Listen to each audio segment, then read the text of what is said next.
ඔබට ජයග්‍රාහී දවසක් වේවා. අද අප්‍රේල් මාස 11 වන සිකුරාදා.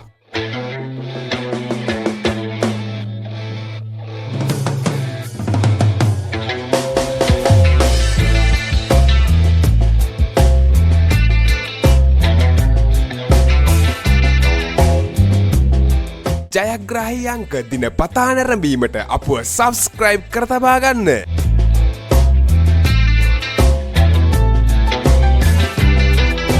නිවැරදි ජයාංක, නිවැරදි ඉංග්‍රීසි අක්ෂරය, නිවැරදි සෙකන්ඩ් චාන්ස් ජයාංක ඔබට පහතින් දිස්සේ.